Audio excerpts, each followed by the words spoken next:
Yes, Ms. Winton. Thank you. On behalf of the father, I say that the decision of Mr. Justice Newton was unassailable. This is a factual appeal only in my submission. There is no error of law, despite what is said by the mother in relation to her ground one. And the issue for this court is whether or not the decision of Mr. Justice Newton was a decision that was reasonably open to him to make on the facts of the case, exercising a broad discretion. Is that right, or is the question whether Mr. Justice Newton was entitled to interfere with the judgment of Judge McPhee? I mean, normally on a second appeal, we're principally concerned with whether the underlying first judgment was or wasn't correct, rather than the intermediate appeal. I mean, that's a common feature of second appeals.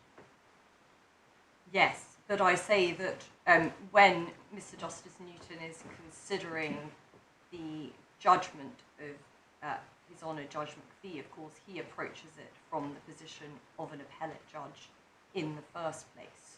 So he's not simply considering should I have granted the recusal application if I was the first instance judge. He's analysing the judgment, looking at its reasoning, and then coming to a view as to whether that judgment was wrong. Equally, of course, this court certainly isn't looking at whether this court, sitting at first instance, would have made the recusal application, or granted the recusal application, or not.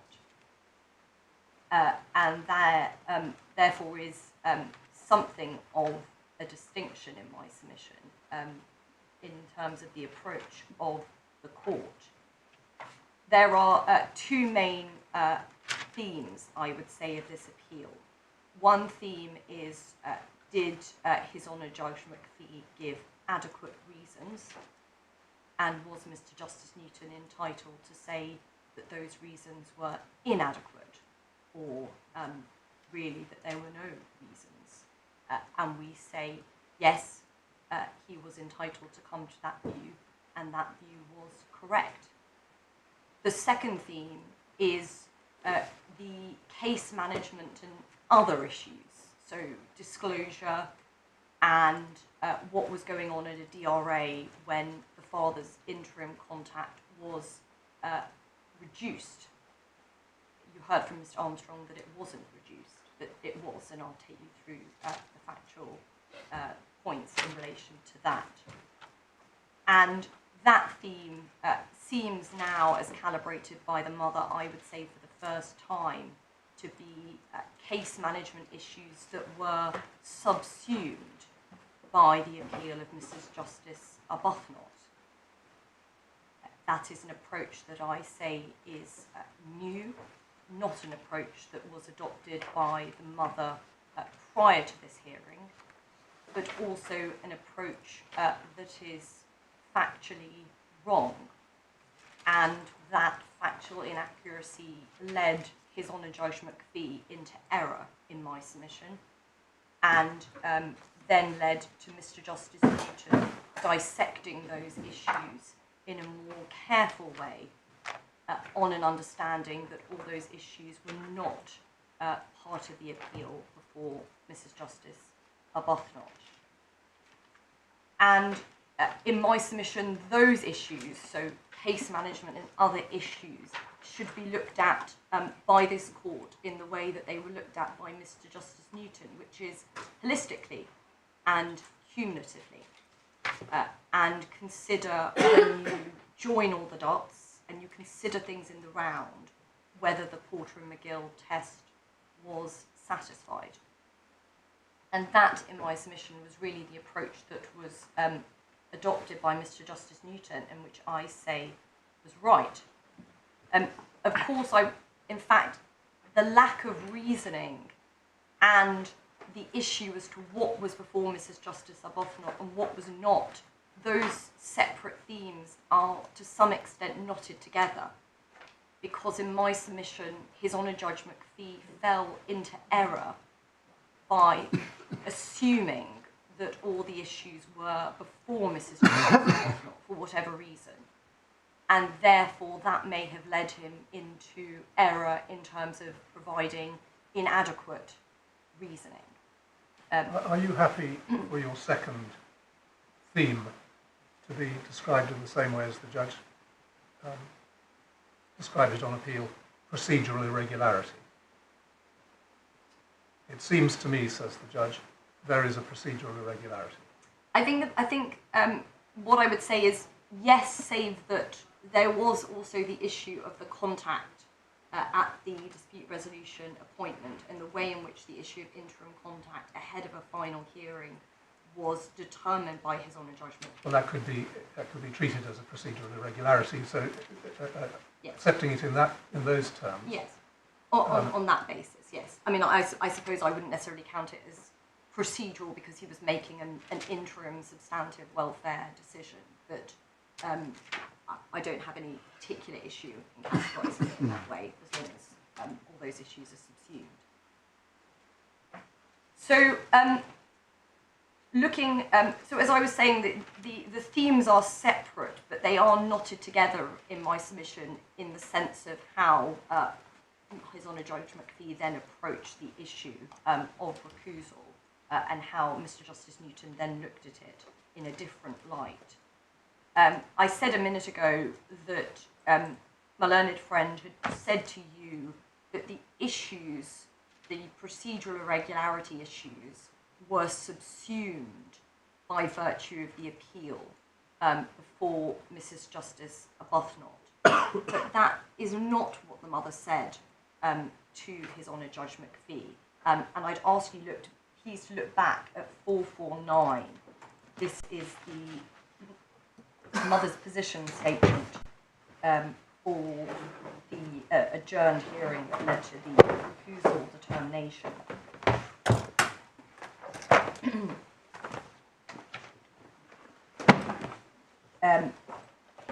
Having so set out on the previous page 448 that you looked at before at paragraph 7, the father's grounds in support of the recusal. Yeah. The mother then puts in her submissions at paragraph 12, and she responds.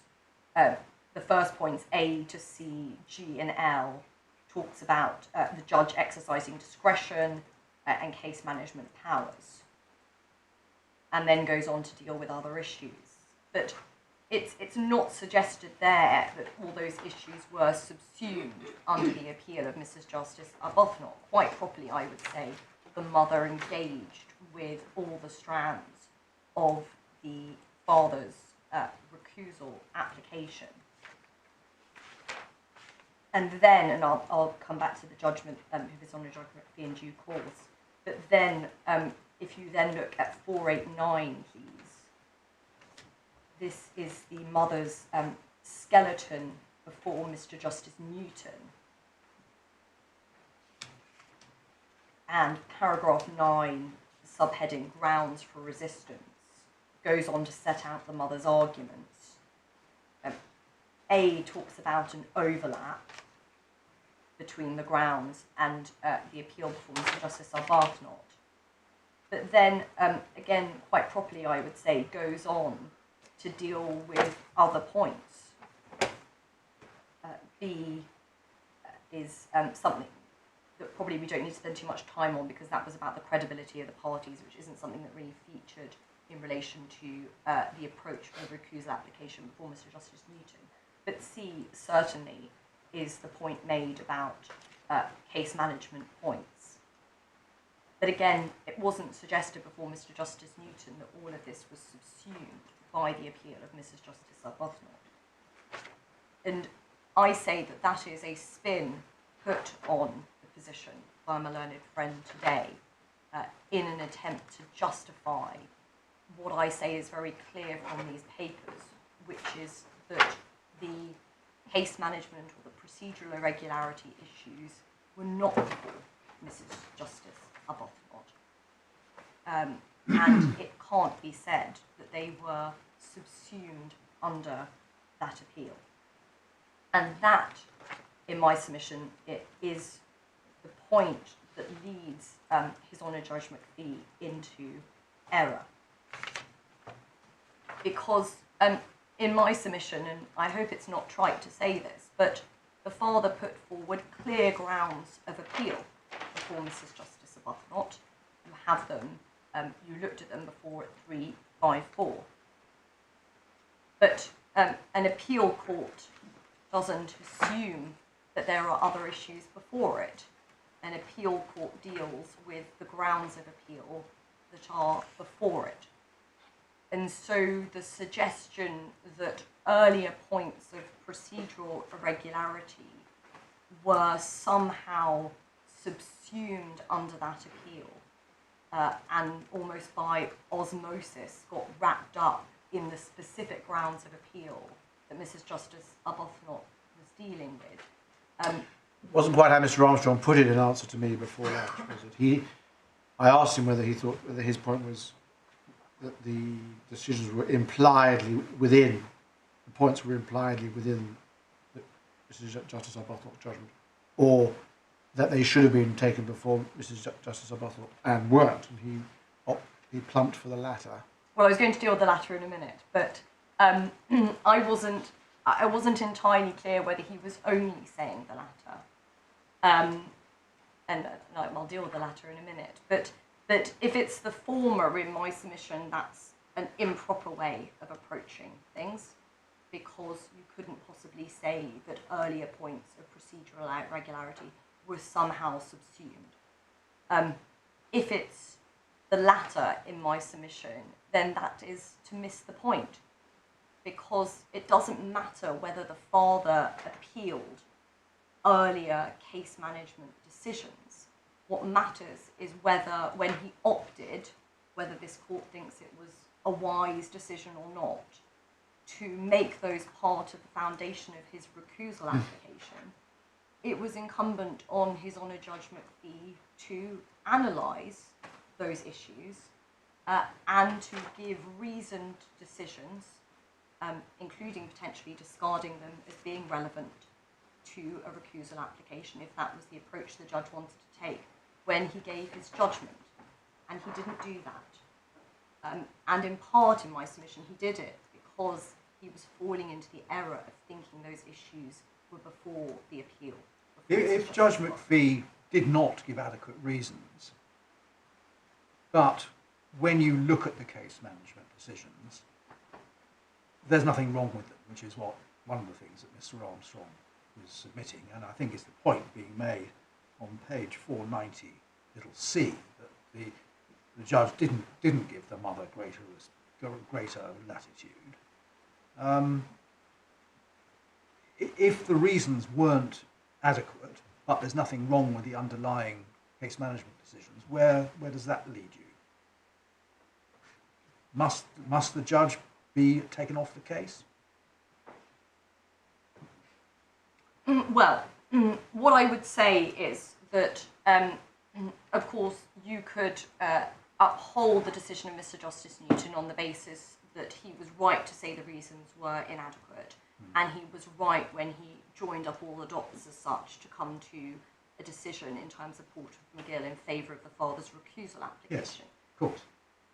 In the alternative, if you're against me on the latter point, but with me on the former point, then in my submission that would still lead to the conclusion that Mr. Justice Newton's decision should be upheld by this court. You would, of course, then have to consider what the fallout would be of upholding his decision. I would have to accept options include you substituting, remitting to His Honour Judge McPhee, although, of course, the father would find that hugely problematic against the backdrop of this case. And the court would have to think very carefully, as the court does with all hearings that are remitted from a judge who's been appealed, as to whether that is an appropriate course of action. But of course the other option would be that you would have to remit it to His Honour Judge McPhee for further consideration of the recusal application. What, for further reasons, you mean? Well, effectively you had to have a retrial of the application. Oh, I see. When do you say I mean, you put the case on the basis of bias, your apparent bias. Is that how you? Yes. And when did you say that bias first became apparent?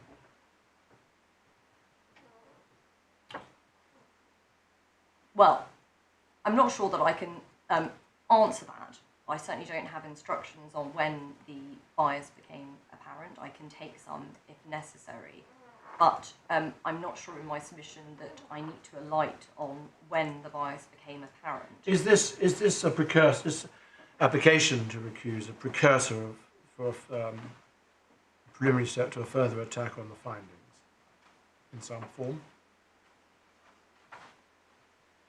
No, I don't say that Okay. it is at all. No. I mean, No. I'm steering significantly, of course, but of course, Mr. Justice Newton was very careful in terms of the foundation of the recusal application, because the father had different strands. He had the procedural irregularity, he had the error in relation to the finding, and he did make some criticism of the findings. And Mr. Justice Newton quite rightly said that those were issues that had already been before Mrs. Justice Arbuthnot. So when he gave his judgment, he filtered out some of the aspects of the recusal application that, of course, had been made by the father in person, and concentrated on certain aspects, which, of course, in my submission is what this court should also concentrate on. I wonder whether bias is the right concept at all. It wasn't actually the way the father was putting it when he made his application. He was in effect saying the judge has not been even-handed in his procedural decisions, and he referred to Rule 1.1 and Article 6. So this is really about, it seems to me, about equality of arms, rather than bias in the sense in which that word is used in the jurisprudence, which tends to mean something unrelated to the case itself, some attribute of the judge or acquaintance with the party or whatever it is. Yes. It Yes. somehow infects the proceeding. So I'm not sure that bias is really what we're talking about. Yes, I suppose I agreed with my lord. Oh, yeah, it was my fault. Because It was a shorthand question. it's a shorthand for the The lord's right. test. Bias has really been narrowed. Really, Yes. for the reasons the Lord says. And it's, I think, increasingly, these cases are looked at on basis of fairness, either under Article 6 or starting off with general common law fairness. Yes. I mean, I suppose bias is just the shorthand for the approach that you get to in your mind if you're the fair-minded observer. And so, But it's a different test. The fair-minded observer isn't the test for fairness. Anyway, I'm distracting Yes. you. Could I ask you something different, Yes. if I may, arising out of what poor Justice Lewison asked you a moment ago? Let us suppose we reached the following conclusions. That there was nothing in the complaints that the father was making, no doubt in good faith, but that, objectively speaking, there was nothing in them. And that Judge McPhee ought to have refused the application for him to recuse himself. Let's suppose that's the first conclusion we were to reach. The second conclusion, that Judge McPhee did not give sufficient reasons for that conclusion in your favour. The third conclusion being that Mr. Justice Newton was not correct to find that there were procedural irregularities for the reasons underpinning the first conclusion, and therefore his decision was defective. Is the result of that unfortunate sequence of events, if they occurred, not that this court is then obliged to set aside Mr. Justice Newton's decision, and for practical purposes, look at the material that was placed before Judge McPhee by your client, and all the arguments that have accumulated about those matters, and reach its own decision as to whether Judge McPhee was within his rights not to recuse himself. So the answer would be yes if you allowed the appeal, because of course you could then substitute. Yes, well, I should have said that as a consequence of Miss Justice Newton's decision being faulty, the appeal would be allowed from his decision. That would then be set to one side, and this court, being in as good a position as anybody else because of the wealth of material that's before us and the quality of the submissions that are here, is in a position then to decide for itself. And you will inevitably see that if the first conclusion was correct, then that leads to a certain outcome. Now, I appreciate that you don't accept some of the stages of Yes. the reasoning, but can you identify any error of reasoning if that were our conclusions? No, I can't. Right. So essentially, your defence against that outcome is to say that even if Mr. Justice Newton was incorrect about the procedural difficulties, plus let's say that the interim contact, you will tell us about that, his decision can be upheld on the basis of lack of reasons. Yes. Thank you. That's helpful. So winding back and then looking at the themes in turn. First of all, theme one, the lack of adequate reasons. And I start, please, by looking at Lord Justice Peter Jackson's judgment in Re B from 2022. That, please, starts at 450 of the authorities bundle.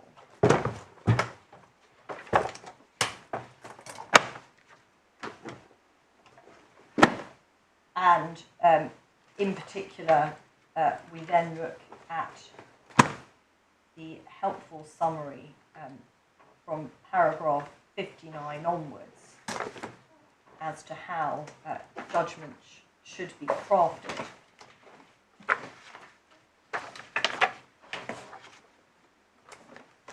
And paragraph 60, the last two processes, evaluation and explanation, are the critical elements of any judgment. As the culmination of a process of reasoning, they tend to be the end, but they are the engine that drives the decision, and as such they need the most attention.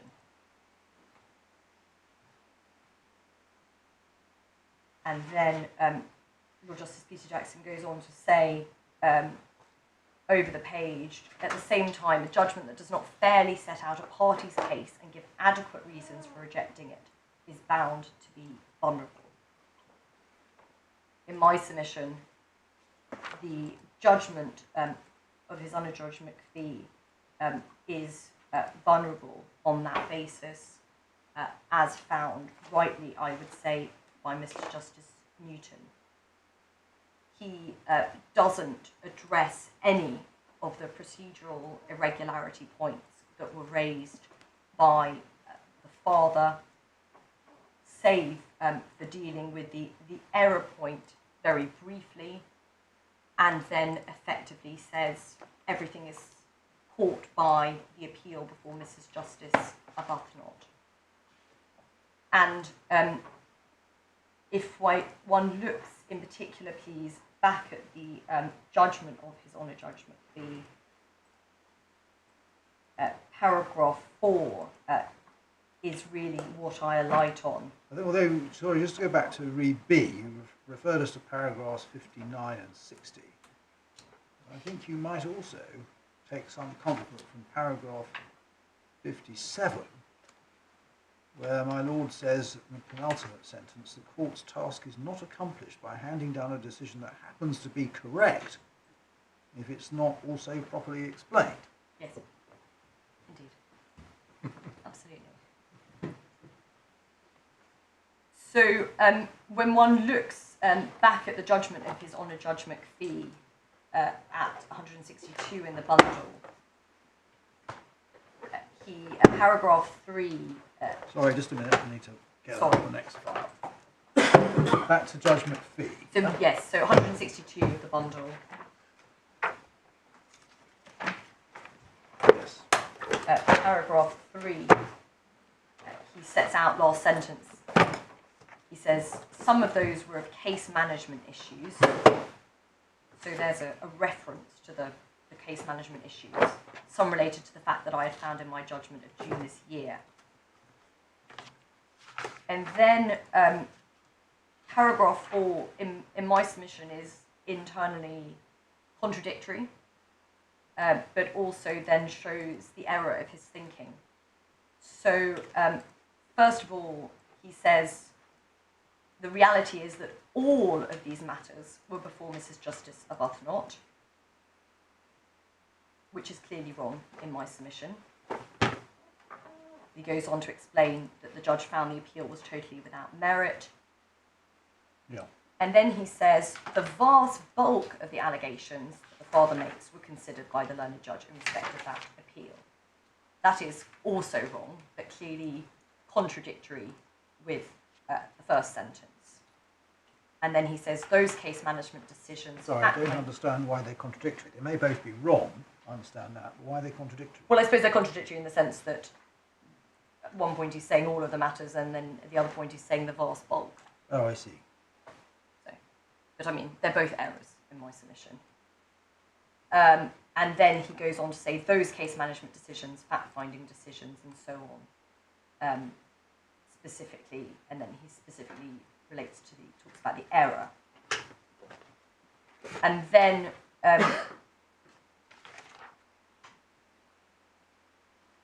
when we look at the structure of the judgment, it doesn't set out the specifics that were raised by the father. There's no reasoning by the judge. This is what I think about this point. This is what the mother said. This is what the father said. These are my conclusions. He focuses heavily on the error because in my submission he thinks that's the only new point outside of anything that was subsumed under the appeal of Mrs. Justice Arbuthnot. And then the engine room as such is paragraphs 9 to 11. And having not set out the father's arguments, having not provided any reasoning or explanation, when we get to the decision against the recusal, in my submission, the judgment is wholly inadequate because there are no, as Mr. Justice said, no reasons really, let alone adequate reasons as to why he has reached the conclusion that he has.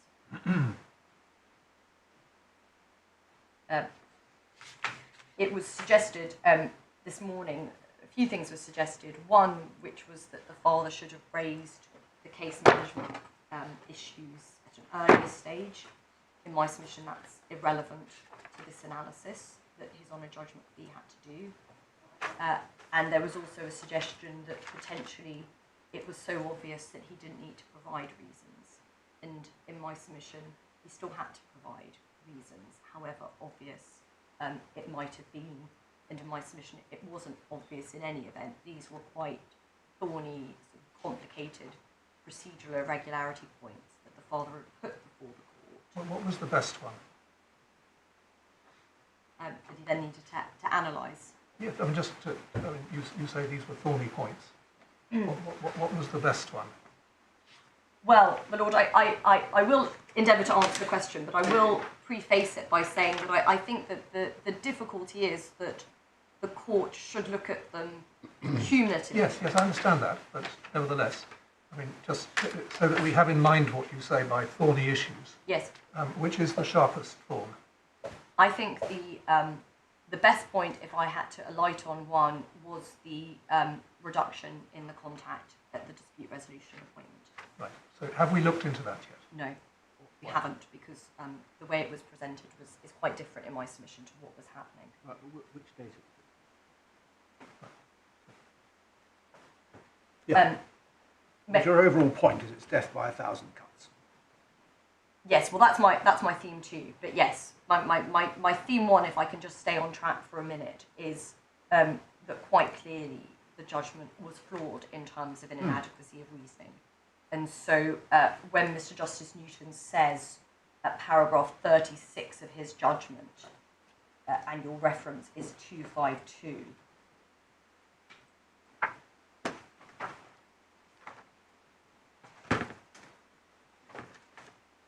he says, it simply does not mention, let alone consider, the several other grounds raised by the appellant. In my submission, he was correct about that. And when he says at paragraph 40, over the page of 253, applying the Porter and McGill test, how can that test be satisfied if there is no reason, there are no adequate reasons? He was also right about that in my submission.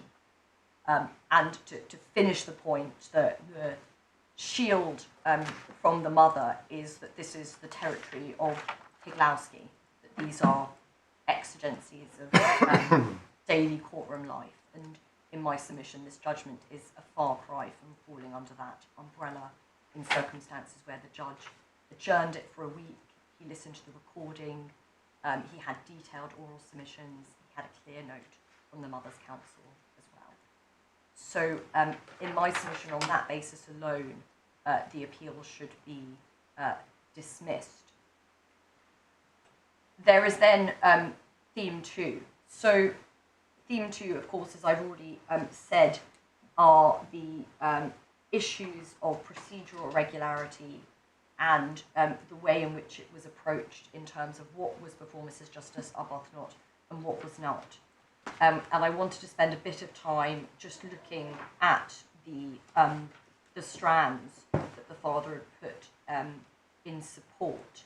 And so firstly, I'll deal with the significant reduction in the contact at the dispute resolution appointment on the 9th of September. So do you think that, forgive me for interrupting you, No. did Mr. Justice Newton have it right in paragraph 14 when he summarised, page 248, paragraph 14, when he summarised your client's case before judgment fee? Yes, so I was looking quite carefully at that this morning to see whether that was the sort of essential summary. And the answer is it's not complete because it leaves out the DRA point. The point you're coming to now. Yes. And of course, the entwining point, of course, was not my client's, but goes into the pot when one considers all of the issues. In assessing, my question was whether this was, Mr. Justice Newton was right in how he summarised your client's case to judgment fee. And you say the intertwining point is a later point. It's a separate point that's come from the court. And the answer is yes, he's right, save for the DRA point. But I mean, the DRA point is very clearly set out in the judgment as well. But I'll come on to that.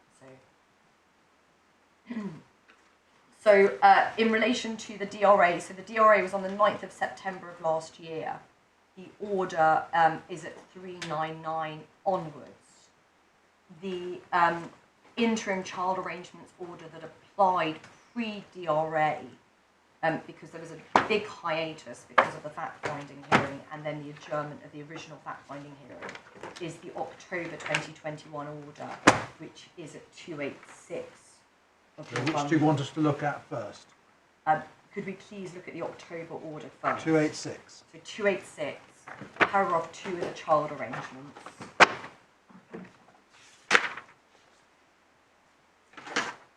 Yeah. And so effectively the father was having contact each weekend. It was alternating between 10 and 4 o'clock on a Saturday or a Sunday in the locality of Exeter. And on the other weekend, he was having 2 o'clock on Friday through to 5 p.m. on Sunday. And he was taking the child to his home in London on that weekend. So that was the order that had been in place since October 2021. Yeah. Come the time of the dispute resolution appointment, the Kafkas officer made a recommendation, which is at 523.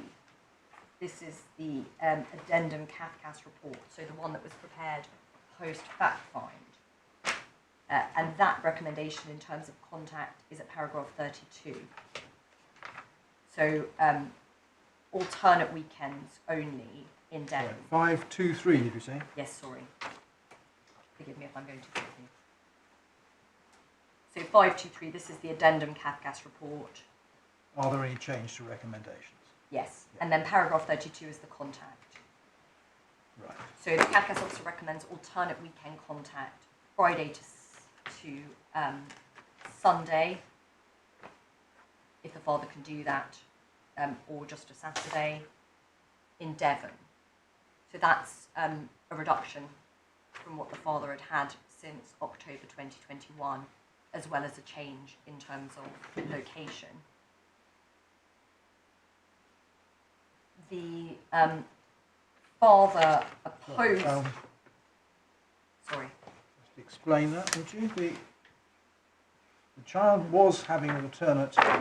No, the child was Whereas seeing the father every weekend. So in a 2-week cycle, week 1 was a Saturday or a Sunday 10 to 4, Yeah. and week 2 was a Friday to Sunday. And so the Kafkas officer was recommending effectively removing the week 1, keeping the week 2, and then changing the location so that it would be Devon instead Yes, of I see. London. It was only London for the long weekend, was it? Yes. Yes. Yes. But this is not the totality of the recommendation, because there was other contact, which you see at paragraph 33. In terms of holidays, yes, but forgive me, yes, I'm short-circuiting it No, because sorry. at the DRA it was about, my point is about the reduction of the term time contact. Right, but I mean, 15th of August that was. That's 15th of August, yes. And then the father's position for the DRA, his document is at 389.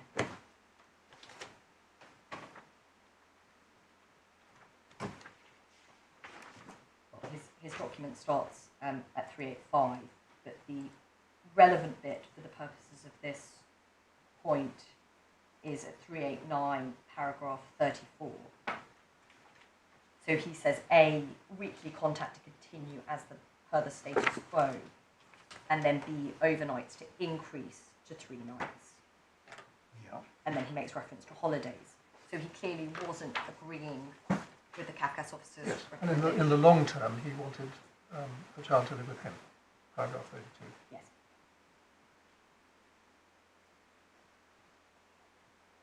And there was also a live issue of internal relocation, Yeah. just to be clear. So, come the dispute resolution appointment, His Honour Judge McPhee accepted the Kafkas recommendation, reduced the father's contact, opposed by the father, ahead of a final hearing where the father would have had an opportunity to challenge the recommendation of the Kafkas officer. And in my submission, that prejudges the final hearing. I'm sorry, that's a pretty ambitious submission, Ms. Renton. I mean, if there's any unfairness in the way it was procedurally approached, or you're going to show something in the transcript that shows that it was done in a wrong way, then of course you will do so. But I mean, the bald submission that the court doesn't have the ability, based on evidence, to make what it considers to be the best interim orders in a contact case, interim contact, is completely unsustainable. Well, my lord, I respectfully disagree. If you go to a dispute resolution appointment, the normal practice in my submission, even with a Kafkas report, because of course the point of the dispute resolution appointment is that the evidence has come in, it's an opportunity for there to be consensual resolution or for a trial to be listed. So the trial has already been listed. So the court cannot make interim orders at a DRA. I mean, these proceedings have by then been going on for what, a year?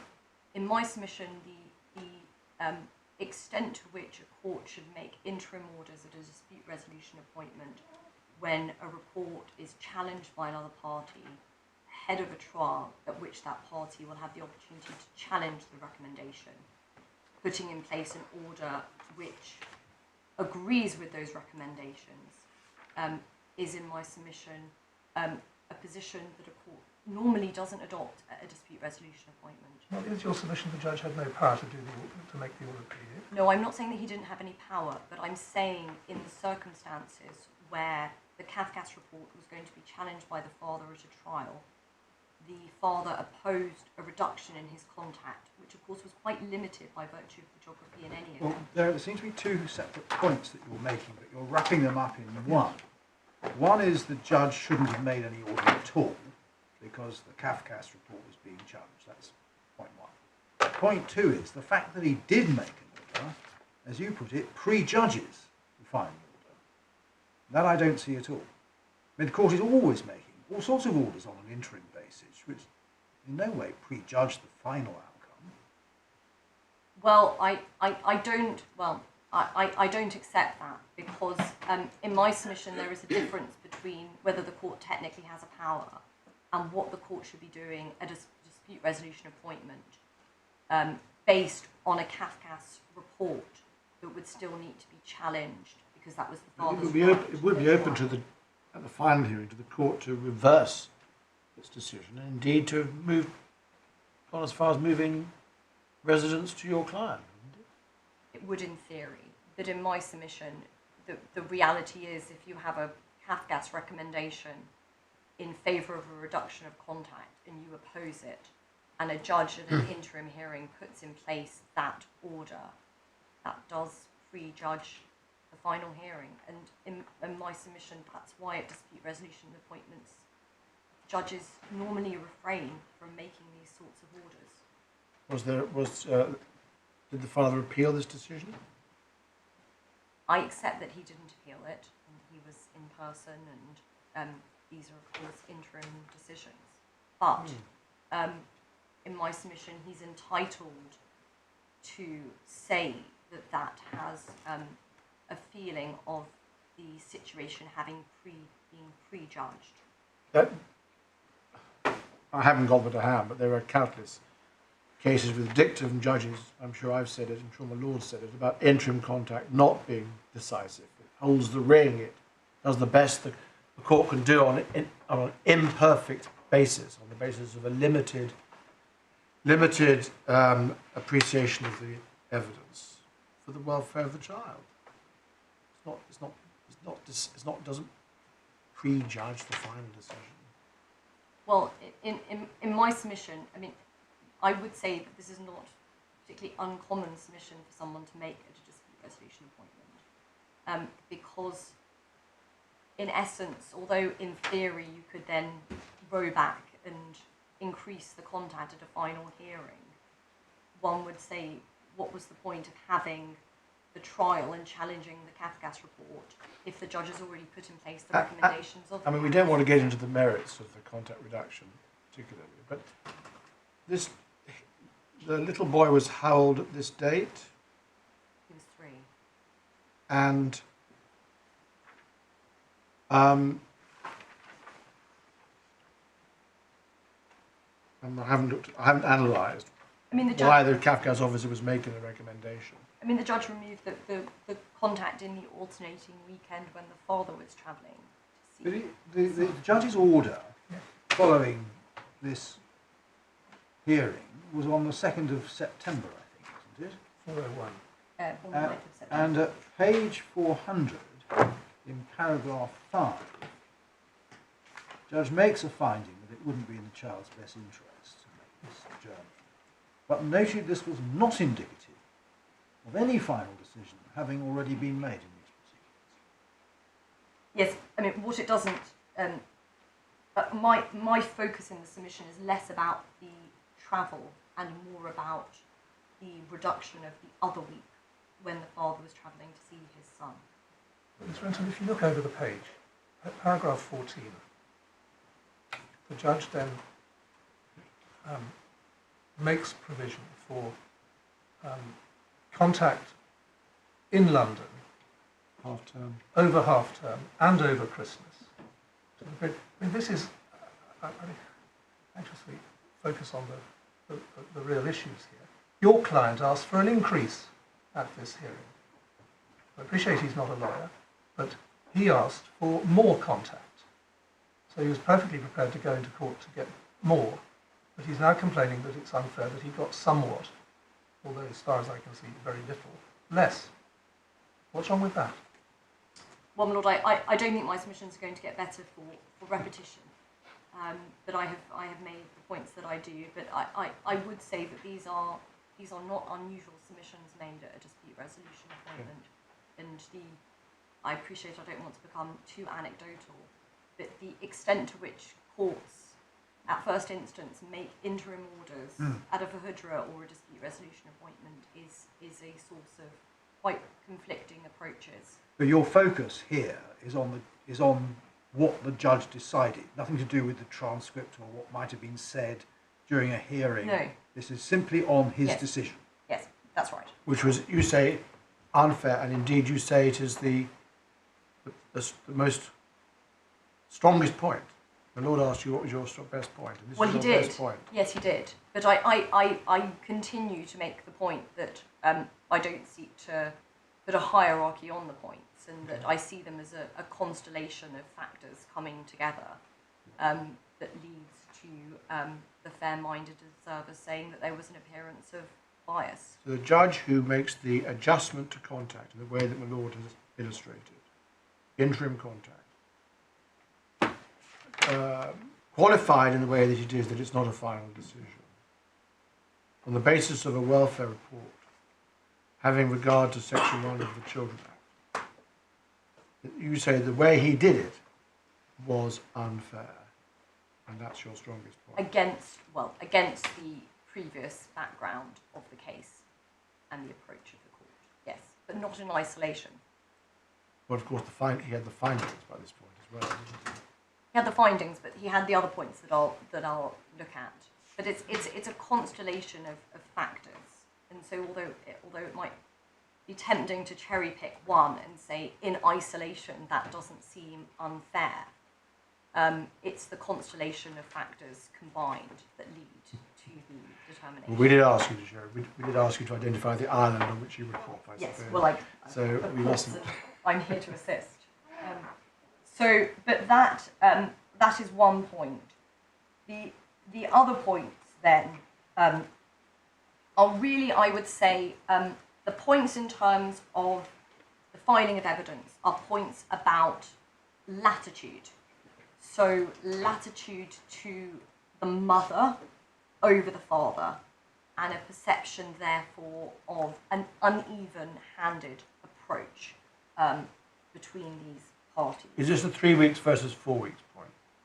Well, yes, but if I could put it into a slightly different context, because obviously my learned friend makes the attractive submission of effectively what's the big deal about another 7 days, and these are sort of regular case management decisions, but they need to be put into the wider context in my submission. So if I can deal with them in turn, first there is the issue of the hearing on the 24th of March 2022. So the backdrop to this is the 25th of October 2021 order, where the parties were asked to file statements in the conventional way that was looked at earlier. When the mother filed her statement, my instructions are that she filed a statement with 161 allegations, 130 of which were new to the father. And the judge allowed the father to file and serve an updating statement, but he wouldn't allow him to adduce additional evidence without a C2 application. And so if I can take you please to the transcript, the conversation about the evidence and the father wanting to sort of tidy things up as such is at 102. This is what we looked at this morning, I think, isn't it? Yes, yes. I'm trying not to go over ground you've covered this morning, where not necessary, but of course my case has a different context to these points than the mother's. Yes. And the complaint that the father makes in particular is the discussion at 104, so line 4 onwards from the judge. And effectively the judge said if the father wants to produce further evidence, then he would have to list a separate application and it would have to be listed for a separate But that was in the, forgive me, that was after what he'd said the 2 pages back, or page back. No, so he He'd given him the, he allowed the tidying up point, Yes. didn't he? Yes, that's what I said. He allowed him to do a further statement to tidy things up, but there was other additional evidence that the father wanted to produce, and the judge said no. If you want to do that, you have to issue a C2, and there would have to be a separate hearing. Well, is that right? He wasn't saying there was evidence. Mr. Smith was saying there might be. Yes, that's what I said. If the father wanted to Yeah. produce, as in, if he came to the conclusion that he wanted to produce further evidence, it's clear from the transcript that Mr. Smith was not clear as to what the further evidence would be or whether there would be any. But of course, in my submission, it would have been open to the judge to say, as part and parcel of the tidying up statement, the father could produce additional evidence. It might depend on what it was, mightn't Yes. What does that do to the final hearing? I mean, surely the court needed to keep control over this, as it has now set up a second final hearing, great disappointment to the parties. And all the judge was surely concerned about was to make sure that your client had a chance to file evidence if it was fair for him to do so, but not just to give him a blank cheque, because that might derail the 2-day hearing plus 1 for judgment. Well, my lord, I understand that point, but That's what he was saying. the crux of my submission is that the father, faced with 130 new allegations that the court didn't say those should be filtered by the mother, that she shouldn't be allowed to rely on everything. Was he asked to do that? I don't think he was asked to do No. that. Well, I mean, your client was legally represented at that. He was. But he could have himself case managed in a different way. But leaving that to one side, my main point is that the father, faced with all those additional allegations, the court, having given a great deal of latitude to the mother, should have equally given the father the same sort of latitude and should have said you can put in whatever additional evidence you want attached to your statement or so on. That isn't really, is it consistent with how case management is supposed to work? Judges are supposed to keep a control of the evidence to avoid cases getting out of hand. Well, as I've said, faced with all of the new allegations, I would say that the learned judge should have been more amenable to the father putting in. If you look at page the 98, the judge is quite clear that he's not going to determine all the allegations. This is at line 23. I want to make it plainly clear to your client, that is the mother. Well, no, perhaps I'm not sure which it is actually, who he, but he's making it clear at any rate, that while generally I will look at the allegations that deal with coercive control, specifically serious allegations of sexual violence, she cannot expect I will deal with all the allegations, particularly where I don't consider they'll affect the order. It should be a focused and forensic approach. That was addressed to Mr. Smith, but he Yes. gave it back to Ms. Sherry. But of course, to be fair, in my submission, the father wouldn't have known which allegations were going to then be determined by the judge at a trial. That was a message to the. Well, he says applicants. coercive control and serious allegations of sexual violence. And then Mr. Smith says on the following page, line 41, if the allegations are going to stay in the substance roughly what they are, then I think I'm going to be taking 4 hours. So he's not asking for the allegations to be proved at that point. He's saying if that's what they are, then Yes. 4 hours cross-examination. Yes, and so my simple point is, faced with all of those allegations, in my submission, my client should have had more latitude in terms of putting in the additional evidence that he wanted. Was the evidence that your client was, actually don't know, contemplating on filing, the extra evidence, Was that in relation to, in reply to the mother or in support of his own allegations? I don't know. I mean, if the mother had wanted to adduce fresh evidence at this point, is there any sign that she would be treated any differently? She'd have to file a C2 as well, wouldn't she? Well, this is all I would say about perception and the points knotted together in terms of the perception faced with a huge number of allegations. The judge saying the mother can put all of them in and the father is hemmed in terms of what he can produce in response. Yeah. So that's my point on that issue. My point in terms of the other evidence issue relates, of course, to the 13th of January 2022 order. Context, all I will say, of the father having 3 weeks instead of 4, when he could have been given 4 and the hearing could still have been effective. It would have just meant the timetable needed to be rejigged in terms of doing a schedule. My point is that the mother was 2 months late filing her statement. And so again, it's the point about latitude. So the mother having had far more time, having breached the court order in terms of filing her evidence, the father asked for 4 weeks. In my submission, he could have been given 4 weeks, and he was given 3. Plus all the time the mother had had. Well, he was waiting to see her statement. Yes, but he knew what her case was, that he had preparation time all of his own. Well, in my submission, it's quite difficult to prepare a detailed statement until you know what the other person's statement is. And of course, that's not what was envisaged by virtue of the case management. These case management decisions where the judge has to decide if it's 2 weeks or 3 weeks or 4, they happen every day. Hundreds will have been taken while we've been sitting here today. And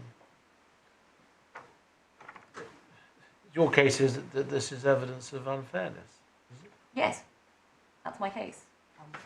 And based on, as I say, a latitude to the mother set against all the other points. Yes. Are you assuming that you had any basis for complaint against these case management decisions relating to fact-finding? They didn't turn into grounds of appeal against the fact-finding. No, they didn't. But I'm not sure technically how they could have, because it was quite easy. It was, this hearing was unfair because I was not given a proper opportunity to present my case as a result of a cumulative series of unfair case management decisions. But as it happens, I mean, that wasn't what the fact-finding hearing was about. It was about the facts. And even after the decision was made, your client's appeal did not include the complaints that you're now coming back to. I accept all of that. Of course, that's all factually accurate. But in terms of the decisions that my client made, but what I would say is, first of all, these points still had to be considered and analysed as part of the recusal application. And second of all, I do respectfully disagree that they could form the part of the appeal for the fact-finding, because no doubt somebody would say, well, you're out of time and you should have appealed those case management decisions at the time that they were made. No, that would not succeed in a case where somebody was locked into a process for trial. Then they're perfectly capable of able to argue those points after the event in the proper case. But I mean, there's a very wide-ranging series of grounds of appeal that in the end went to Arbuthnot jail. Yes. They did not include unfair case management. Yes. Well, of course, my lord, I'd ask you to bear in mind that my client was in person.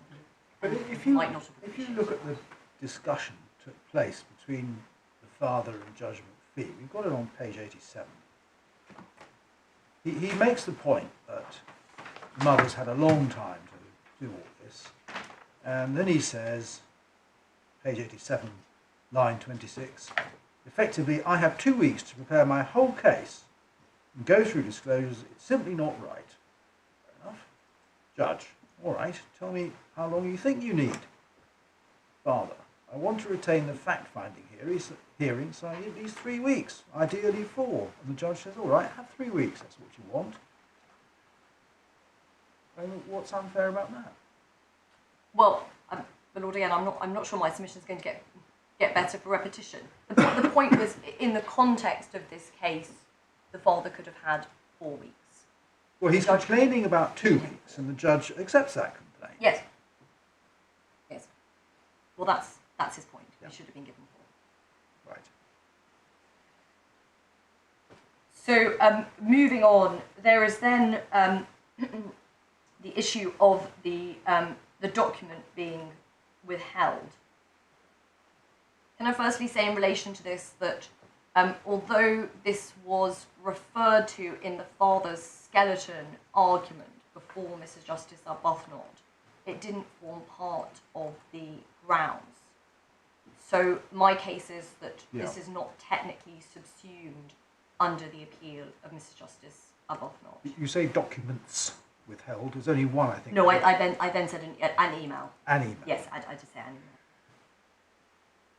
email. What is clear, if you can look please at the transcript from the March hearing.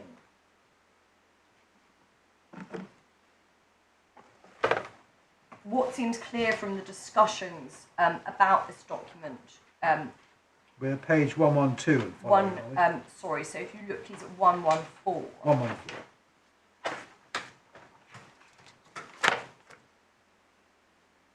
So line 11, His Honour Judge McPhee says, I fail to see at the moment how that's a privileged document. So that doesn't seem to be a reason for not disclosing it. Wasn't it not disclosed because it wasn't relevant? Isn't that, I mean, jumping ahead, isn't that the reason? Well, that yes, but can I just come to that in a minute? Okay. The second reason clearly that was not a reason for disclosing it was any security concerns, because there was discussion about the document being redacted. And so you're right that His Honour Judge McPhee at 115 paragraph 4, line 4, forgive me, comes to the decision that he effectively didn't see any purpose in disclosing it. But in my submission, the judge shouldn't have a document that the mother has seen and that the father hasn't seen, unless it was privileged, unless it raised any sort of security concern, but that doesn't seem to be the case, and there was discussion about it being redacted. But if it's not relevant, it's not disclosable. Well, I don't... The only documents have to be disclosed. Yes. I mean, I don't accept that. I would say that if one litigant puts documents before a judge, however relevant or irrelevant they are, then the other side are entitled What's to your see those authority documents. for that proposition? Well, I don't have authority for the proposition, but I would say that that's common practice. Because otherwise, how does the other side know what has been said to the judge without them being aware of it? Well, we know what's in the document because the judge describes it. At the bottom of page 114. Yes, but my client hasn't actually read the document. Yes, but I mean, you've got a judge telling you that it is an agency or refuge determining there had to be a move because of a safety and security concern. Now, where does it go beyond that if the judge is telling the parties that that is the effect of the document? What is objectionable? Well, in principle, I say that my client was entitled to have it in circumstances where one of the real issues in the case was why the mother had chosen to move where she had, and whether she had chosen to move as far away as possible from the father deliberately. And so, although my lord might think that my client should have just accepted what the judge said at face value, equally in my submission he was entitled to see that document. And if there was no reason for him not to see it, and it wasn't for the judge, I would say, to decide whether he thought it was relevant, my client might have wanted to pick up on another point in that document. I have no idea. he was entitled as a principal to see it in my submission because the document shouldn't have been withheld from him.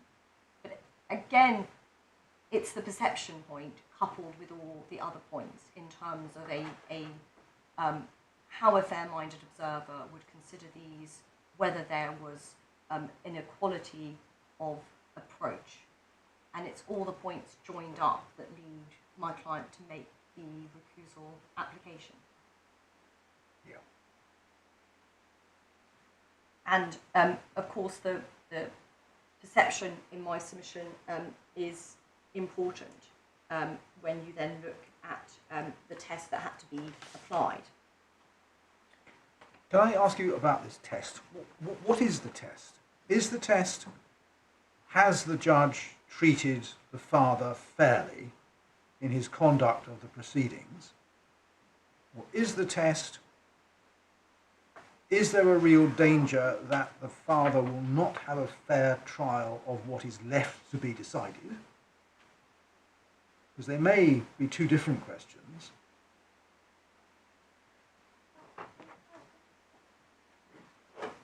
Well, I suppose to some extent they're knotted together because the idea of bias leads you then down the path of saying, well, I'm not going to get a fair trial because I'm biased. So it's a sort of an overview as to if I'm an objective, fair-minded observer and I understand what's going on in the case and I know the facts of the case, whether I think the judge's approach will be fair or will be without bias. And for that purpose, are we three fair and objective observers?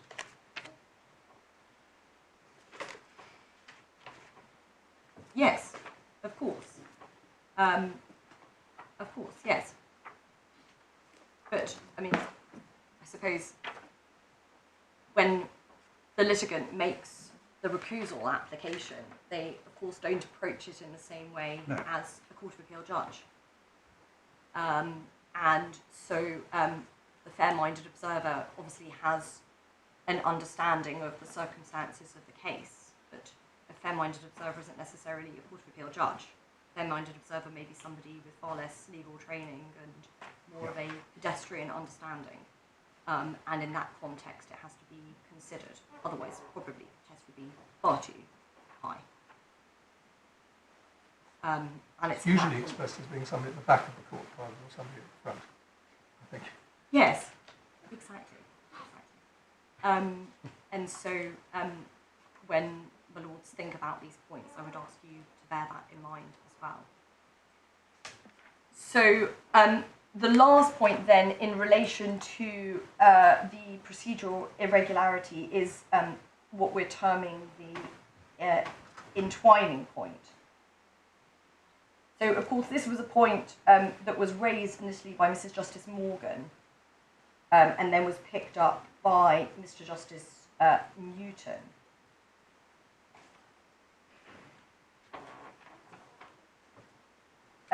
In my submission, the point in relation to the entwining is the perception.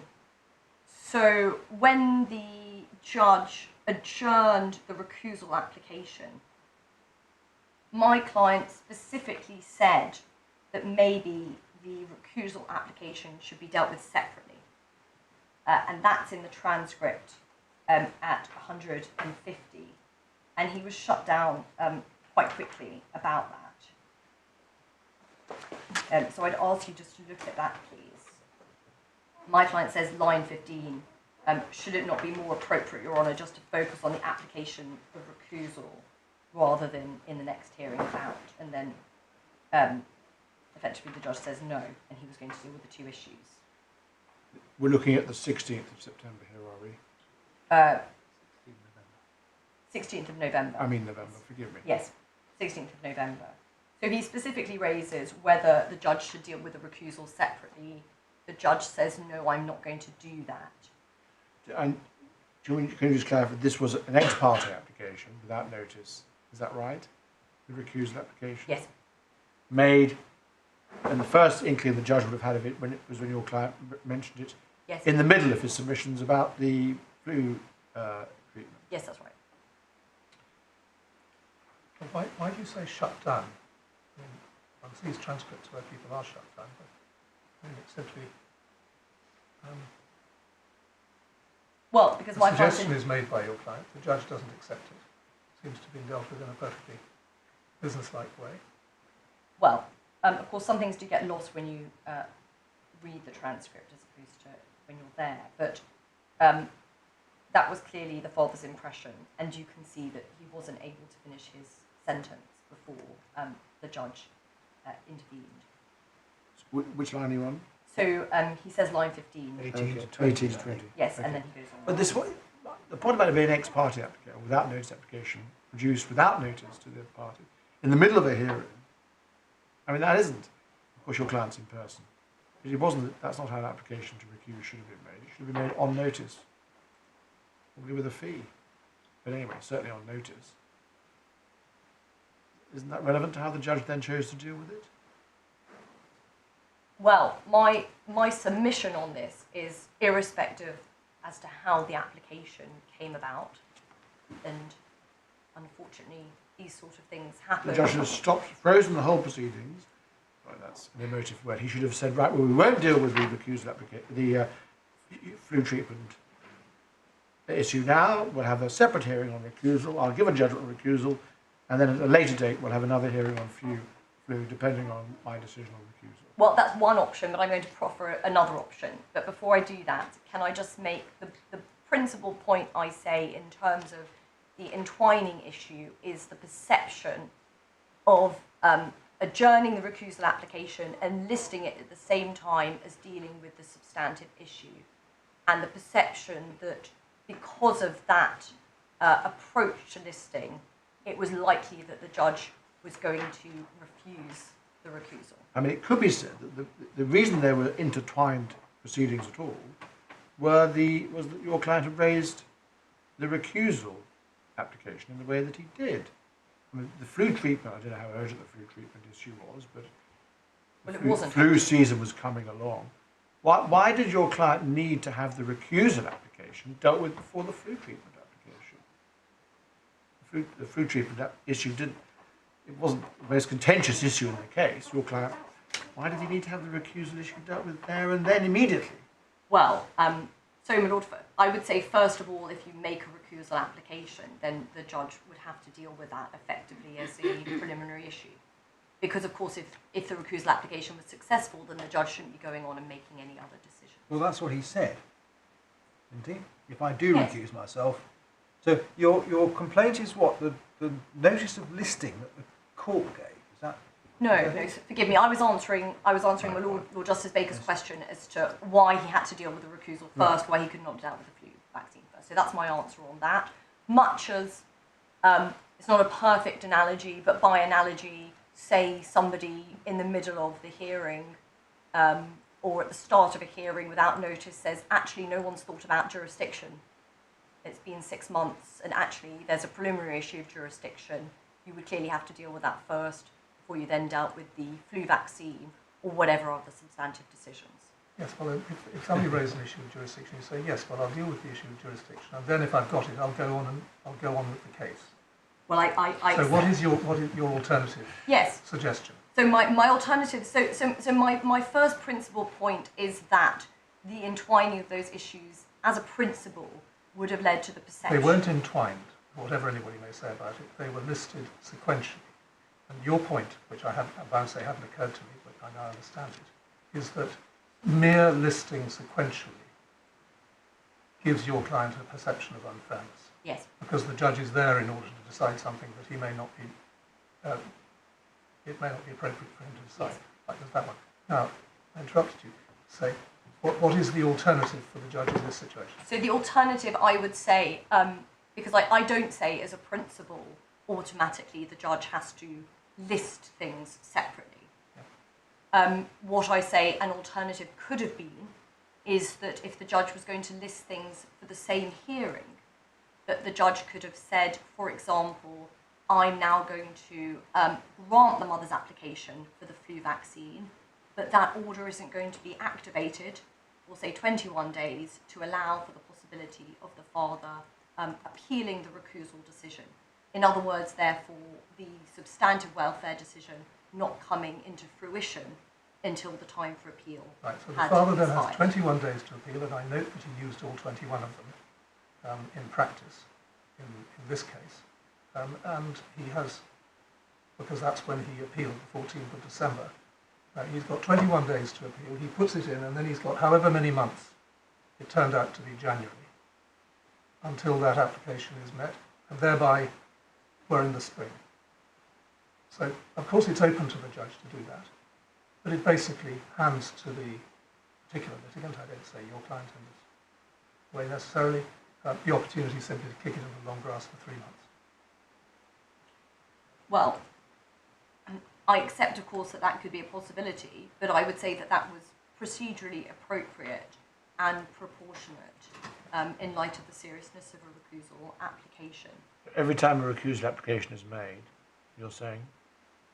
Would you say that? Every time a recusal application is made, then everything else has to be put on hold until such time as it's been dealt with separately in a ring-fenced hearing and time has gone by after a judgment. No, I specifically said that I wasn't advocating for that, but I was advocating for the fact... My mistake. No, I not apologise. at all.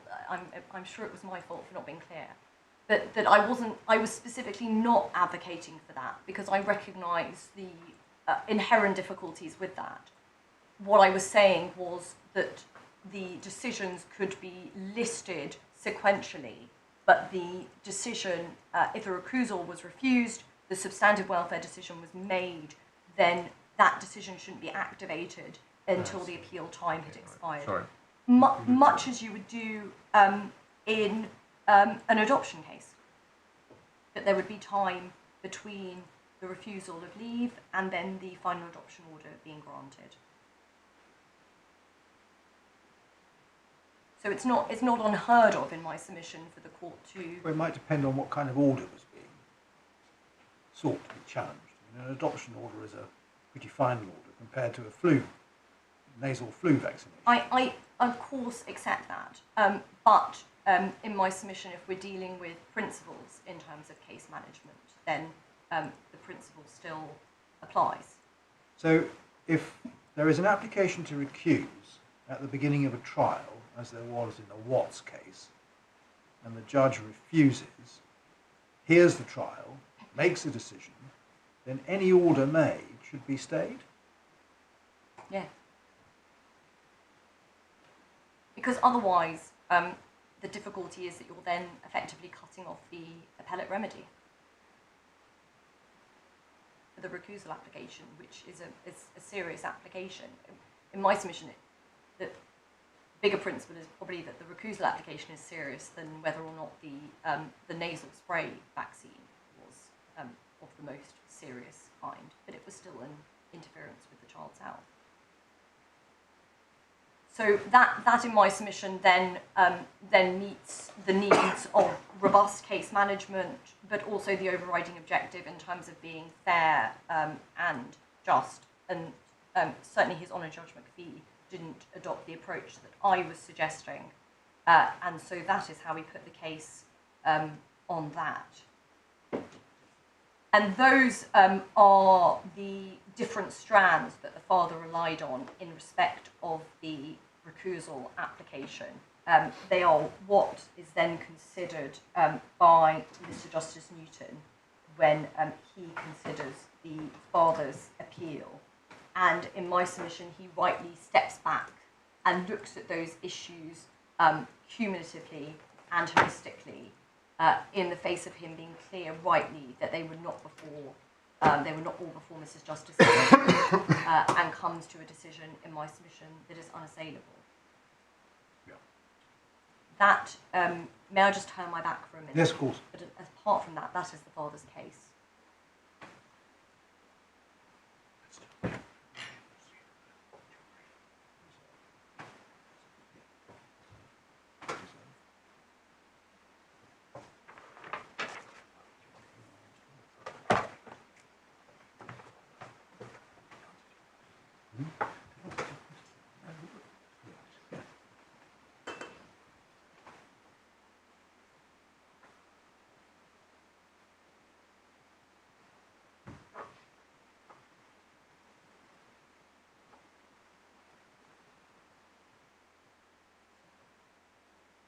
Sorry.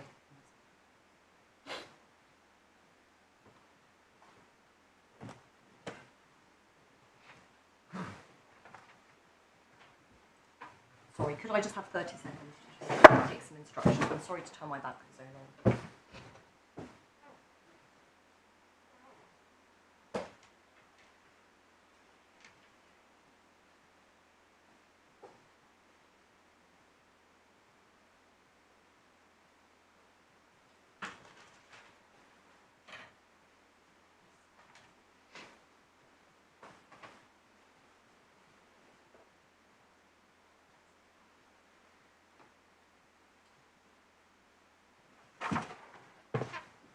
Thank you. Unless I can further assist, that's the party's case. Thank you, Ms. Rex. Mr. Armstrong, do you wish to reply? If I may, just very briefly in relation to a couple of points. Just dealing with that last point, which is, of course, before the court now. The father didn't appeal the nasal flu, and he didn't even apply for a stay. And that is just quite remarkable for a submission to be made, that in some way the decision should be held back for 21 days when it is an urgent decision for the child whose welfare was being considered. So in my submission, the court's identified what's and the principle in what's. That is the operative principle. The judge dealing with the recusal application determines the case, and if appropriate at the end of it, depending on which way the decision has been made, there's then an application for a stay or an urgent stay pending appeal. Lord, I take it no further than that. So far as the other points are concerned, I note a great, what was described perhaps as the high watermark of my friend's case, which was about the dispute resolution appointment and the change in the contact order. Of course, that was just not before Mr. Justice Newton. He didn't have a transcript. He didn't go into the detail. It was mentioned by the judge, by the father in his submission to the court, wasn't it? Indeed, but the only material, if I can put it that way, for the father to build a case of unfairness is simply to say it was unfair. You've already looked at the order, which made it clear that it was an interim order to be reconsidered at a future date. Contact with father was still maintained, as per paragraph, I think it's 13 of the order, and as my Lord Justice Jackson has said, paragraph 14 provided for contact in London. And there's a sort of order for which a formal judgment would not have been given, I take it? No, it's one where it would have been made on submissions by both parties. We haven't looked at the transcript. We can deal with that if need be, but neither party has felt it appropriate, given that the transcript wasn't before Mr. Justice Newton. So if I may put it, it's somewhat building bricks without the appropriate straw, because the material which is relied upon for the suggestion that it was in some way unfair is simply absent. So far as the issues of latitude, that's already been dealt with exhaustively, and I wasn't going to go further than to say that when one looks at the transcript, Mr. Smith's submissions on behalf of the father, he was making it clear that the father was raising matters he considered to be irrelevant, and he wasn't proposing to put those in. He thought there might be something else, and the judge didn't shut it out. He said, as we've seen, I think, at 113, 103 perhaps. Yeah, line 23 was the one I wanted to draw the court's attention to. Page?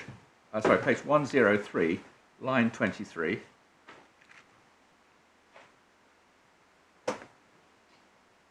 Yes. Judge Buckley, he can have 7 days to update, tidying up matters, and perhaps alerting the parties to additional evidence that he wanted to adduce.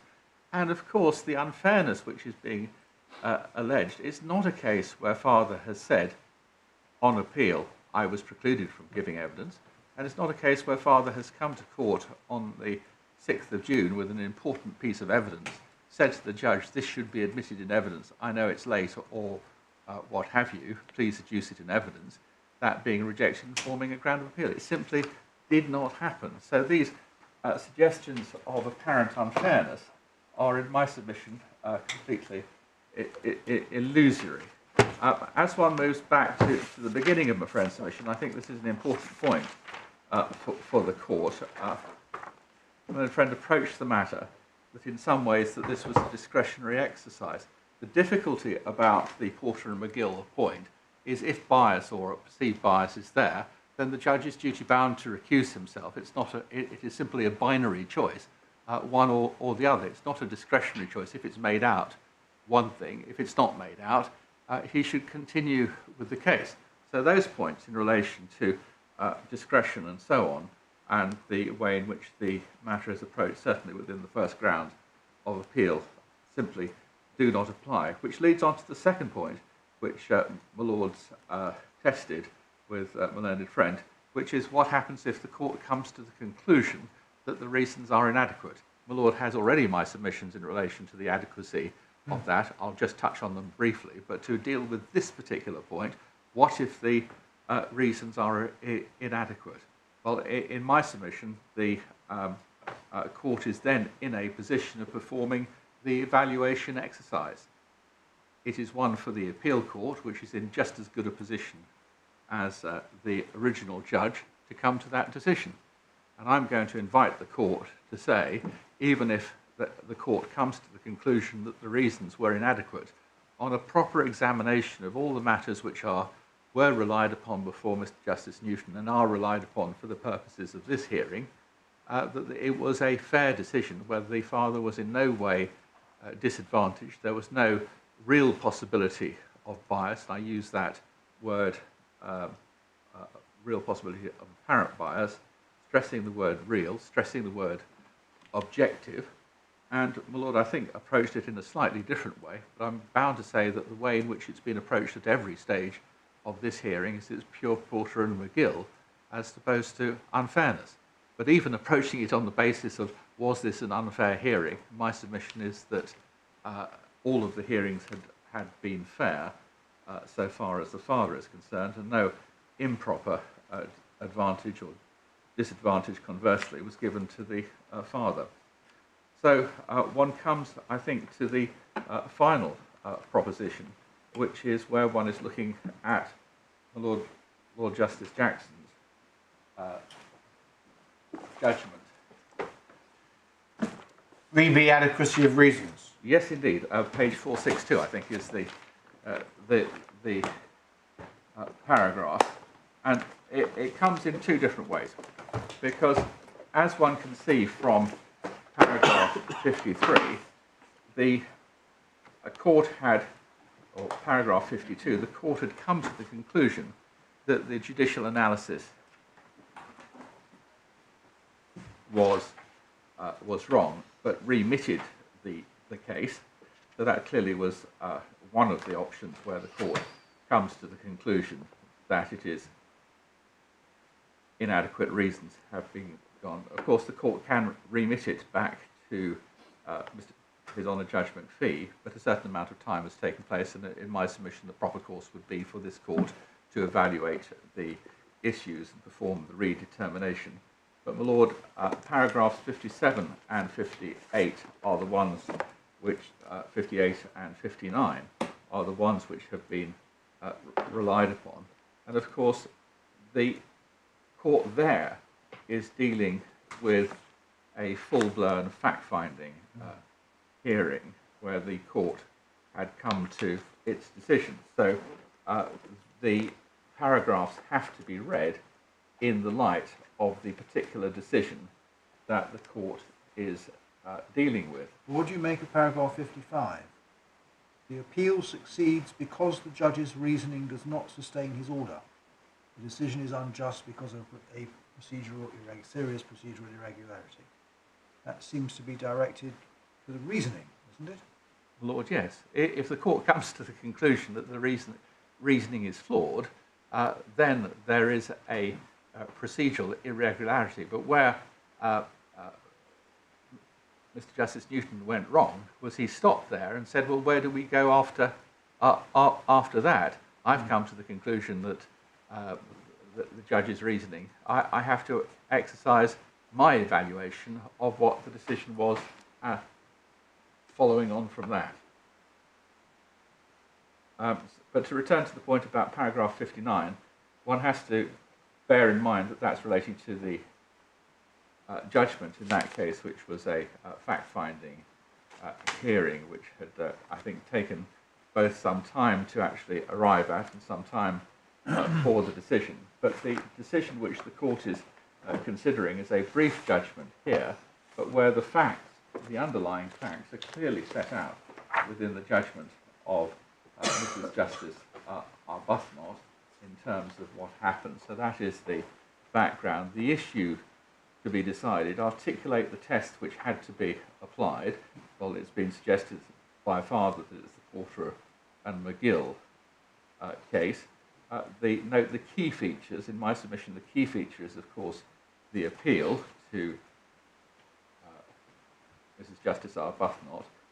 Both the grounds of appeal, the matters that could have been in the appeal and were not, the suggestions which our father makes are, in my submission, adequately, perhaps not at length, set out. And so far as the evaluation of the evidence, the judge takes what I think is the key point which father is making, which is you changed your decision on the precise terms of the assault, but you're not reviewing the whole decision.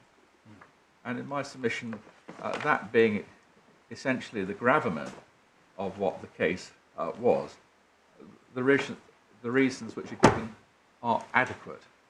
Lord, unless there's anything else which I can assist the court on, those would be my brief submissions in reply. I think my Lord or Justice Baker has a question for you. I should have asked Mr. Renton on disposal.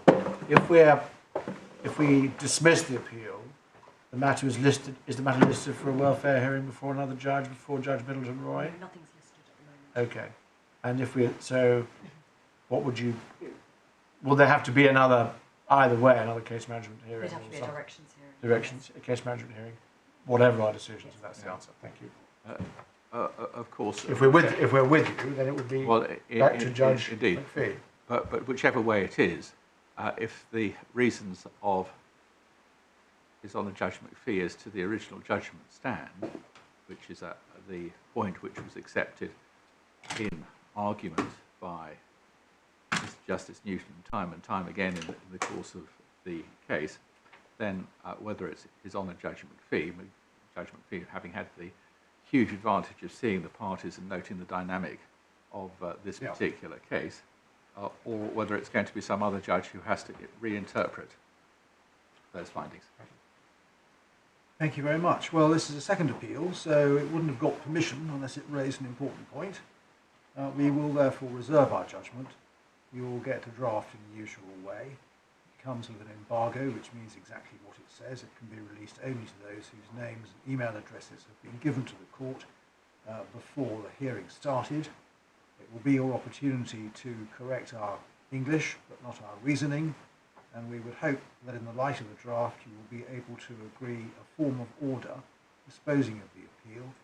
But if a form of order can't be agreed, please make short submissions in writing, and we will make the form of order that we consider to be appropriate. Thank you very much for your arguments. Court rise.